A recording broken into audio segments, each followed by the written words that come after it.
좋은 아침입니다. 자, 우리 앞뒤 좌우 돌아보시며 서로 인사합니다. 다시 복음 앞에 서십시다. 한번 인사합니다. 예수님의 이름으로 여러분을 사랑하고 축복합니다. 올 한 해는 우리 모든 식구들이 다시 복음 앞에 설 수 있기를 축복합니다. 여러분의 기도 덕분에 저는 온두라스 단기 선교를 잘 다녀왔습니다. 이번에는 작년 12월에 학교가 물에 잠기는 수해가 있었던 관계로 오려고 했던 이 선교팀들이 모두가 취소가 됐습니다. 뉴저지에서도 그리고 워싱턴에서도 오기로 이렇게 했었는데 말이지.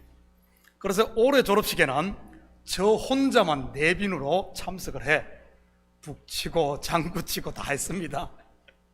졸업식 설교회 그리고 축도회 그리고 최우수 학생 노트북 시상식까지 제가 다 도맡아서 했지요. 그것도 졸업식 바로 전날 우리 교사들과 배구를 하다가 발목을 접질리는 이 바람이 절뚝거리면서 말입니다. 아직까지도 조금 부자연스럽습니다. 그런 가운데서도 졸업식과 교사 수양회까지 이 은혜 가운데 잘 마치고 돌아왔습니다. 우리 교회에서 한때 같이 섬겼던 이상급 전도사님도 그곳에서 잘 적응을 하고 있었습니다. 보기 참 좋았고요. 이러다가 정말 은퇴하면 온두라스 선교사로 가는 것 아닌지 모르겠습니다. 가면 갈수록 점점 더 정이 드니 말이지. 너무 정들까 그랬는지 모르겠지만 어제 온두라스에서 출발하는 비행기가 2시간 반 딜레이 되는 바람에 이 마이애미에서 연결선을 이 비행기를 놓치고 말았습니다. 그러는 바람에 오늘 못 올 뻔했어요. 어제 그래서 아침에 11시에 도착하는 비행기 여기 라과디아에 도착해야 되는데 밤 11시에 도착했습니다. 그래서 12시간을 마이애미 공항에 잡혀서 그 덕분에 설교와 예배 준비를 공항에서 다 했습니다. 어제는 공항 대합실이 제 사무실이었던 것이지요. 그동안 요한복음 강의를 2주 쉬었습니다. 그래서 오늘은 이 본문의 이해를 돕기 위해 잠시 복습부터 하고 가도록 하겠습니다. 먼저 날 때부터 맹인된 사람에 대한 제자들의 질문이 뭐였죠? 누구의 죄 때문입니까? 누구의 죄 때문입니까? 누구 때문이죠? 목사 때문입니까? 부모 때문입니까? 장로 때문인가요? 아니면 자기 때문입니까? 누가 이런 질문을 합니까?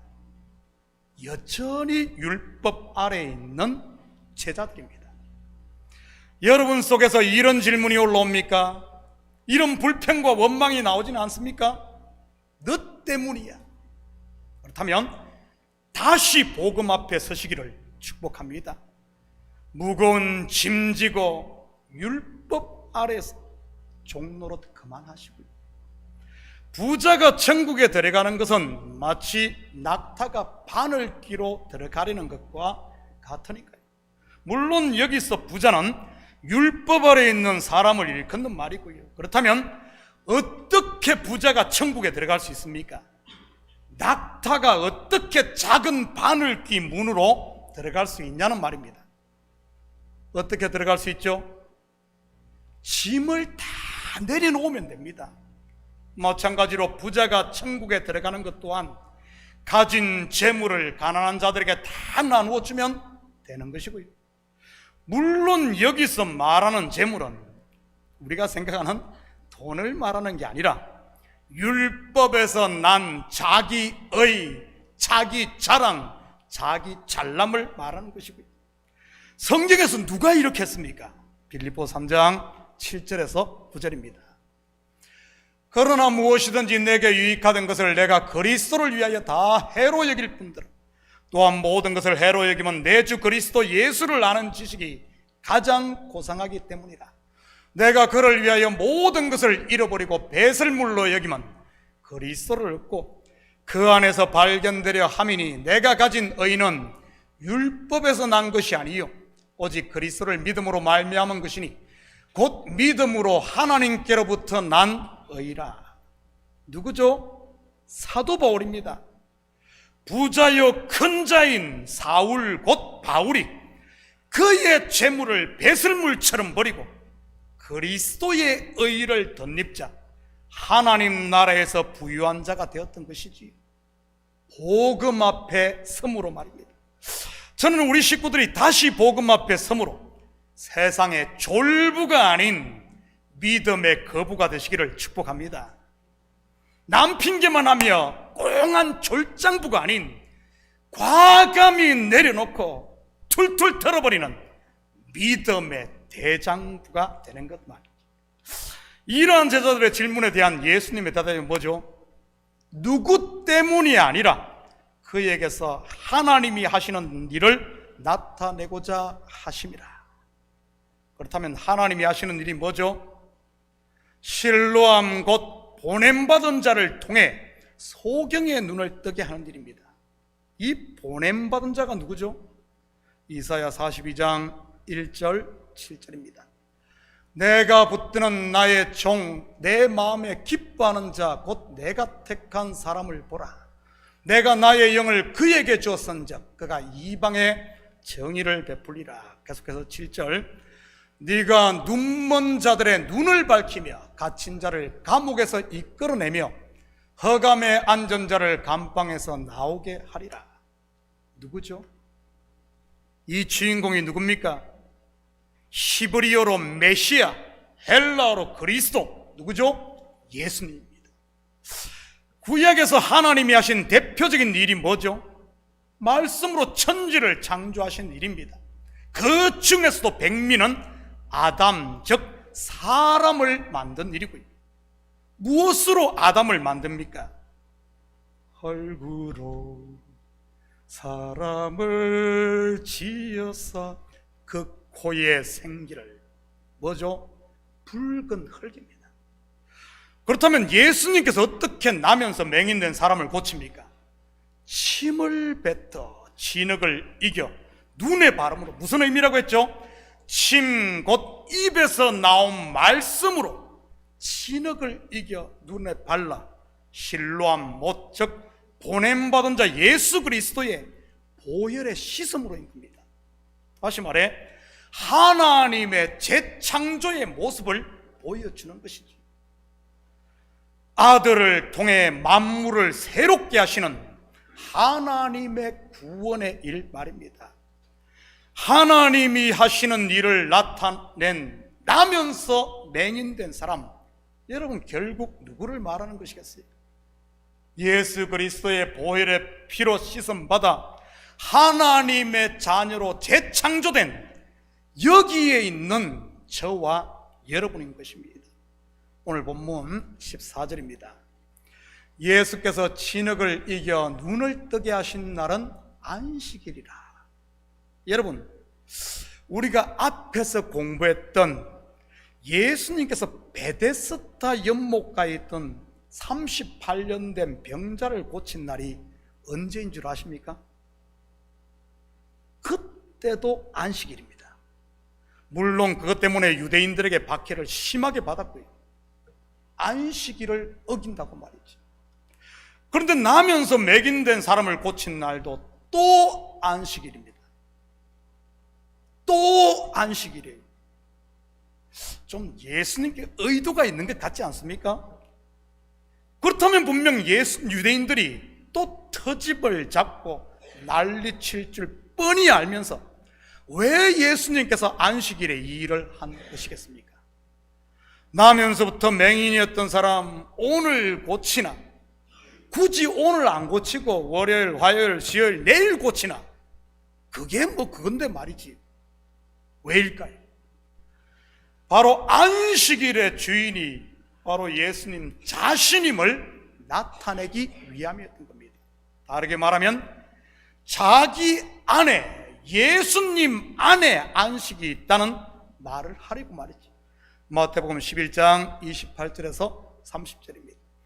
수고하고 무거운 짐진 자들아 다 내게로 오라. 내가 너희를 쉬게 하리라. 내가 너희를 안식하게 하리라. 나는 마음이 온유하고 겸손하니 나의 멍에를 메고 내게 배우라. 그리하면 너희 마음이 쉼을 얻으리니 안식하리니 이는 내 멍에는 쉽고 내 짐은 가벼움이라 하시니라. 안식일, 안식년, 안식년이 7번 반복된 후 있는 희년이 도래했음을 선포하시는 것이지. 안식일의 실체가 바로 예수 그리스도였던 것입니다. 구약의 선지자들이 외쳤던 그 날에 또는 말세에 또한 예수 그리스도의 날, 곧 구원의 날인 영적으로 보면 안식일을 말하는 것입니다. 그런데 아니나 다를까 또 이 안식일에 눈을 고친 것을 가지고 바리새인들이 트집을 잡습니다. 자기들이 만들어 놓은 안식일 규정, 곧 틀에서 벗어났다고 말이지. 그런데 그들이 만든 틀의 대부분은 하나님의 말씀에서 나온 것이 아닌 자기들이 만든 것이었습니다. 율법에서는 안식일을 어떻게 지키라고 했는지 한번 볼까요? 신명기 5장 12절에서 15절입니다. 내 하나님 여호와가 내게 명령한 대로 안식일을 지켜 거룩하게 하라. 일곱째 날은 엿새 동안은 힘써 내 모든 일을 행할 것이나 일곱째 날은 내 하나님 여호와의 안식일인자. 너나 내 아들이나 내 딸이나 내 남종이나 내 여종이나 내 소나 내 낙이나 내 모든 가축이나 내 문 안에 유하는 객이라도 아무 일도 하지 못하게 하고 내 남종이나 내 여종에게 너같이 안식하게 할지니라. 너는 기억하라. 내가 애굽 땅에 종이 되었더니 내 하나님 여호와가 강한 손과 편팔로 거기서 너를 인도하여 내었나니 그러므로 내 하나님 여호와가 내게 명령하여 안식일을 지키라 하였느니라. 안식일을 지키는 방법을 우리는 세 단어로 요약할 수 있습니다. 성경에서 말하는 안식일을 지키는 방법 말이죠. 첫째는 holiness, 거룩하게 지키는 것. 둘째는 sabbath, 안식하는 것. 셋째는 remember, 기억하는 것입니다. 여러분, holiness, 거룩이 무엇입니까? 우리나라 조선시대 양반처럼 이렇게 해가지고 팔자걸음을 이렇게 걷는 게 여러분 거룩한 건가요? 선비처럼 말을 조심조심 하는 게 거룩입니까? 아닙니다. 거룩이라는 말은 구별되다는 뜻입니다. 누가 구별된 존재입니까? 먼저는 하나님께 선택받은 이스라엘입니다. 그리고 성도인 저와 여러분이 거룩한 구별된 존재이고요. 여러분, 구별되었다는 뜻, 우리 교회를 지칭하는 단어가 이 헬라어 에클레시아입니다. 이 에클레시아란 말은 에크는 무엇으로부터라는 뜻이요, 칼레오는 부르다는 뜻입니다. 다시 말해 세상으로부터 부름받아 구별된 공동체가 교회라는 뜻입니다. 그래서 교회라는 말 자체에 거룩이라는 뜻이 있어요. 그래서 저와 여러분을 성도라고 하지 않습니까? 이 성도라는 말은 한자에서 왔어요. 거룩한 성, 거룩할 성, 무리도해서 성도 말이지. 저와 여러분이 거룩한 존재임을 믿으시기 바랍니다. 세베스, 안식에 대해서는 앞에서 이제 공부를 했습니다. 바로 그리스도 안에 있는 것, in Christ, 그리스도 안에 있는 것이 이 안식하는 것이고요. 그렇다면 일을 하지 말라는 것은 무엇을 말하는 것이겠습니까? 여러분, 물론 성경을 겉으로만 보면 먹고 살기 위한 모든 노동을 하지 말라는 것이겠지만 말이지, 겉으로만 보면 안 됩니다. 겉으로만 보면 안 돼요. 성경은 그걸 조금만 더 깊이 보면 무엇입니까? 그 속에 담긴 의미가 무엇입니까? 그것은 율법을 지켜 하나님의 의에 이르려고 하는 모든 행위를 말하는 것입니다. 창세기의 언어로 하면 바벨탑을 쌓아서 하늘에 닿으려고 하는 이 행위를 하지 말라는 말입니다. 앞에서 말씀드렸던 예수님의 초청이 바로 이것이었던 것이고요. 수고하고 무거운 짐진 자들아 다 내게로 오라 하신 말씀 말이죠. 수고하고 무거운 짐, 어떤 짐이겠습니까? 내가 율법을 지켜 하늘에 이르려고 하는 그 짐을 말하는 것이지. 혹시 아직도 바벨탑을 쌓고 있는 분 계십니까? 우리가 살고 있는 지금은 안식일이니, 그리스도 안에 있는 안식일이니 다 내려놓을 수 있기를 축복합니다. 그게 바로 세베스, 안식하는 것이니까. 내려놓음이 안식일을 지키는 것입니다. 가게 문 닫고 직장 안 나가는 것이 안식일을 지키는 게 아니고 말이지요. 그리고 remember, 기억해야 하는 것입니다. 무엇을 기억해야 되겠어요? 종살이하던 애굽에서 해방시키신 하나님의 은혜를 기억해야 하는 것입니다. 하나님께서 우리 교회에 올해 주신 말씀인 다시 복음 앞에 서는 것, 바로 이것을 말하는 것이지. 처음 사랑을 찾는 것 기억해야 되는 겁니다. 그런데 당시 유대인들은 어떻게 한 줄 아십니까? 이렇게 지키면 되는 안식일을 자기들 스스로 안식일에 하지 말아야 할 39가지 세칙을 만들어 지켰습니다.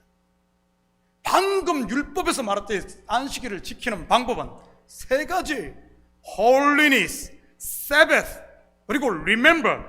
그런데 여기다가 더덕더덕 39가지 규정의 틀을 만들었던 것이지.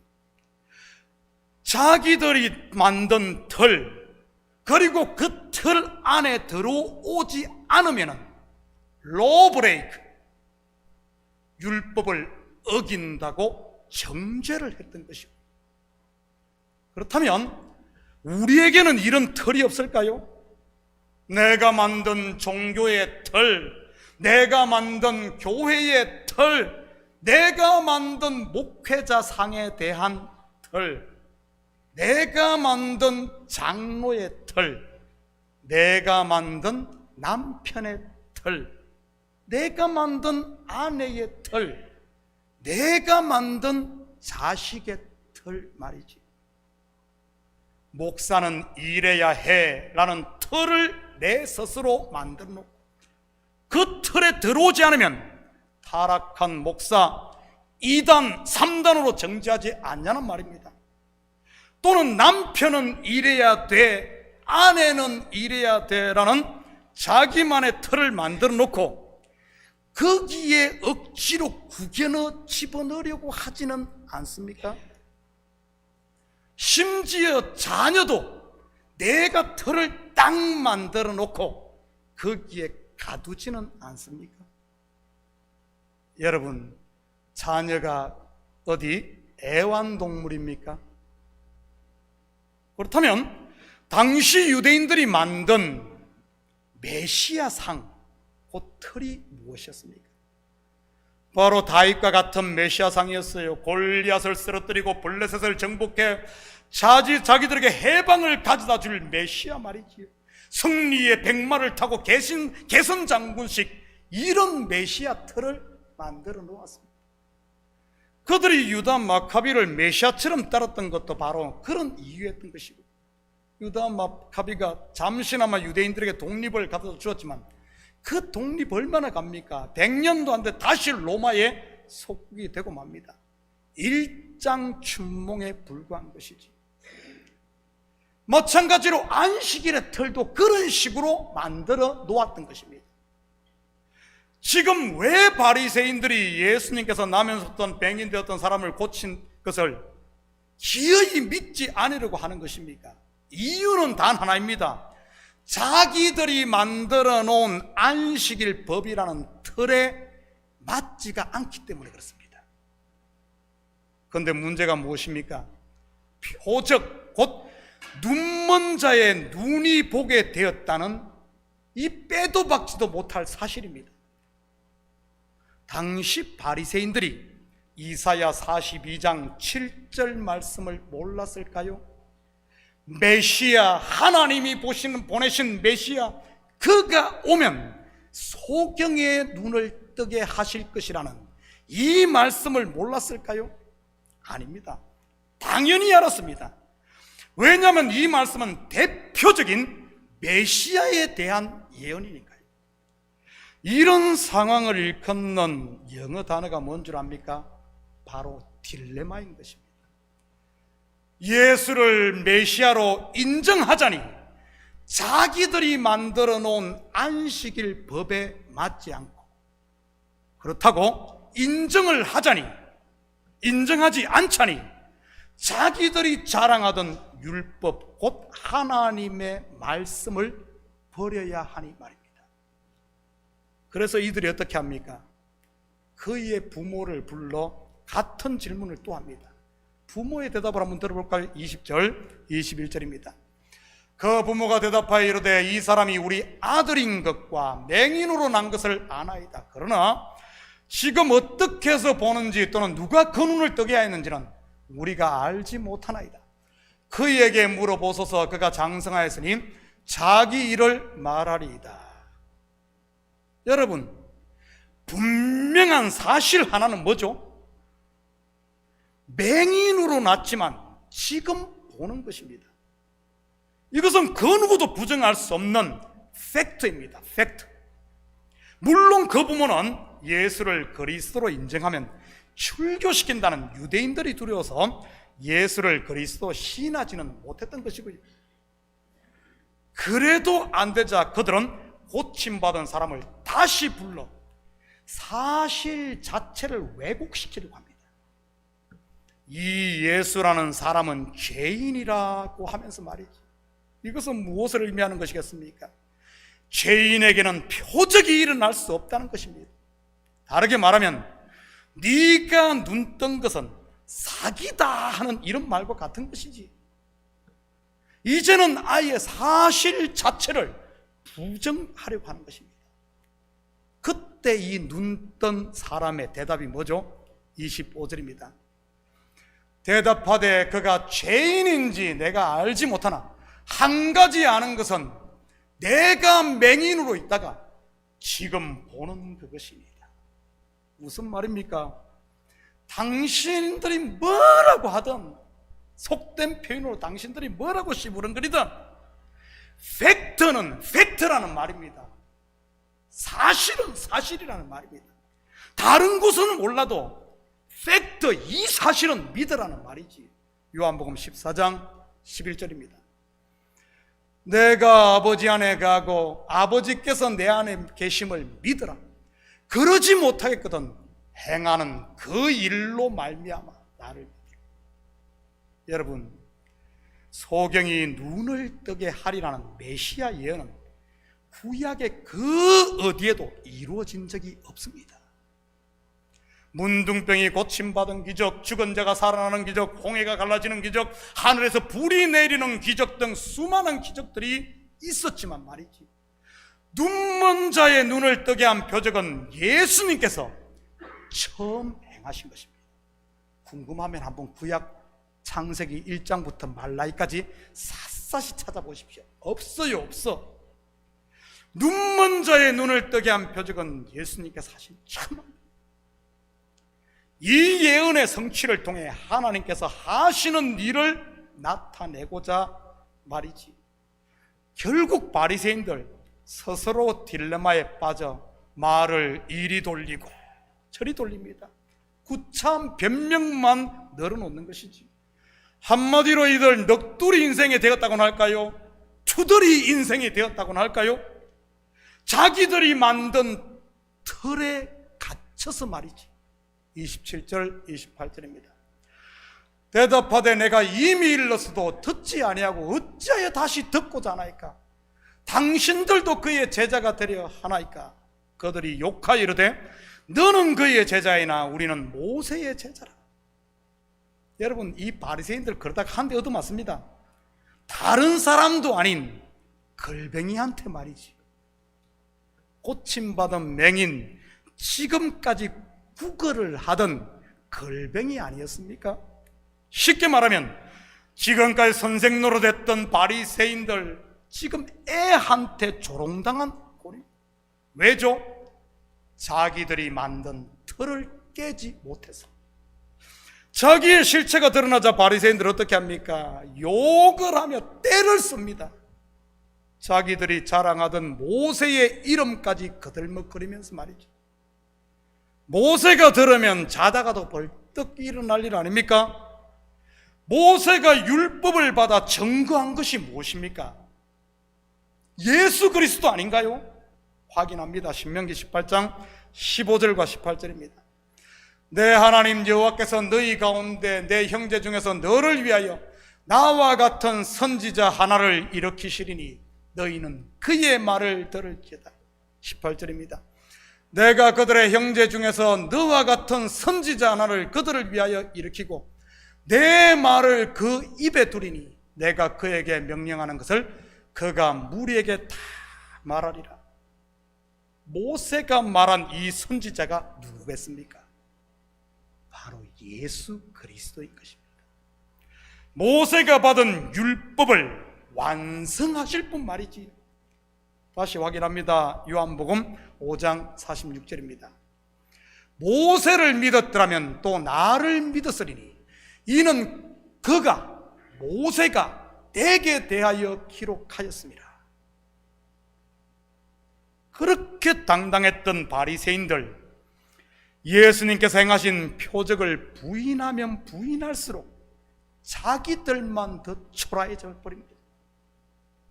걸뱅이한테 당하고 있으니까요. 다른 사람도 아닌 율법을 다 지키고 율법에 정통하고 스스로 의인이라고 말하며 사람들에게 문안받던 이 사람들이 말이지. 여러분, 나면서 맹인된 사람의 눈이 뜨인 팩트를 부인한다고 부인이 될까요? 빛을 가린다고 가려질까요? 타조가 급하면 머리만 모래 속에 파묻는 꼴이요 손바닥으로 하늘을 가리는 꼴과 같은 겁니다. 그런데 바리새인들의 이런 어리석음이 2000년 전 유대 땅에만 있었던 것이 아니라는 사실입니다. 지금 교회 공동체 가운데 더 나아가 내 속에 이 바리새인의 어리석음이 있다는 사실이지. 내가 만든 틀을 깨지 않는다면 말입니다. 알고 보면 이 틀이 다름 아닌 우상인 것입니다. 내가 나를 보호하기 위해 만든 성 말입니다. 창세기 보면 동생 아벨을 쳐 죽인 가인이 여호와 앞을 떠나서 에덴 동쪽 놋 땅에 거주하며 만든 성이 있습니다. 그 성이 뭔 줄 압니까? 에녹성입니다. 에녹성. 에녹의 뜻이 뭐죠? 봉헌하다는 뜻입니다. 여러분, 창세기 에녹이라는 사람이 두 사람이 나와요. 가인의 아들 에녹이 있고 거룩한 시 셋의 아들 에녹이 있습니다. 이 에녹이라는 뜻은 봉헌하다입니다. 예전에 한국의 모 대통령님께서 서울시를 하나님께서 봉헌한다고 한 적이 있는데 말이지. 나중에 그분 어떻게 됐습니까? 감옥 갔다 왔어요. 가인이 쌓은 에녹성, 결국 자기 열심이요, 자기를 포장하고 자기를 보호하고 자기를 드러내기 위한 하나의 우상이었던 것이지. 저는 우리 식구들이 이런 털, 곧 우상을 이제는 과감히 깨뜨리심으로 다시 복음 앞에 설 수 있기를 축복합니다. 자기의 털을 끝까지 깨지 못한 바리새인들 결국 어떻게 됩니까? 34절입니다. 그들이 대답하여 이르되 네가 온전히 죄 가운데서 나서 우리를 가르치느냐 하고 이에 쫓아내어 보내니라. 여기서 쫓아냈다는 말은 단순히 너 나가 이런 말이 아니에요. 출교했다는 말로 유대 공동체로부터 쫓아냈다는 말입니다. 출교는 당시 돌로 쳐 죽이는 이 사형을 제외하면 유대인들에게는 가장 무거운 처벌이었던 겁니다. 출교를 당하면 종교활동뿐만 아니라 경제생활까지 정상적으로 할 수 없었기에 유대 사회로부터 버림당하는 것이었으니까요. 한마디로 하면 사회적으로 매장시키는 것과 같은 것입니다. 그런데 놀라운 사실이 무엇인 줄 압니까? 이런 유대 사회로부터 버림받은 사람을 예수님은 친히 찾아와 그에게 자신을 나타내시고 그를 영접합니다. 여러분, 이것은 무엇을 말하는 것이겠습니까? 율법 앞에 사형 선고를 받은 자만이 복음 앞에 설 수 있다는 말 아니겠어요? 하나님의 말씀을 통해 나의 아담됨을 제대로 깨닫고 하나님, 나는 죄인입니다. 하나님, 나는 죄인입니다. 고백하는 자 말이지. 그렇지만 자기의 틀을 깨지 못하고 끝까지 자기의 죄를 숨기는 자는 여전히 죄 가운데 갇혀 짐진 낙타로 살게 되는 겁니다. 무거운 율법의 짐에 눌려 신음하면서 말이죠. 사랑하는 성도 여러분, 내 마음속 깊숙이에서 울려나는 이 영혼의 소리에 귀를 한번 기울여 보시기 바랍니다. 혹시 이러한 짐에 눌려 신음하는 신음소리가 저 속 깊은 데서 들려오는 분 없습니까? 혹시 그렇다면 이 한 주간 다시 복음 앞에 서심으로 수고하고 무거운 짐을 십자가 앞에 내려놓고 이제는 우리와 임마누엘로 동행하시는 우리 하나님을 밝히 보시고 뜬 눈으로 보시고 그분의 가벼운 멍에인 은혜와 평강 그리고 안식을 누리는 이 시대 참된 안식 안에 사는 이런 복된 한 주, 이 한 해가 되시기를 예수님의 이름으로 축복합니다. 같이 기도하십시다. 사랑의 아버지 하나님, 참으로 감사를 드립니다. 우리가 눈을 떴다고 하지만 혹시 아버지는 맹인은 아닙니까? 우리 하나님, 이제는 아버지 하나님 영의 눈이 뜨여져 하나님께서 우리에게 베풀어 주신 이 구원의 은혜, 이 구원의 감격, 복음을 다시 앞에 듣고 복음 앞에서는 고람되어 하나님 앞에서는 저희들 되게 도와주시옵소서. 그래야 은혜로다, 은혜로다 감사하며 이제는 참된 안식을 누리는 저희들 되게 도와주시옵소서. 감사드리며 예수님의 이름으로 기도드립니다. 아멘.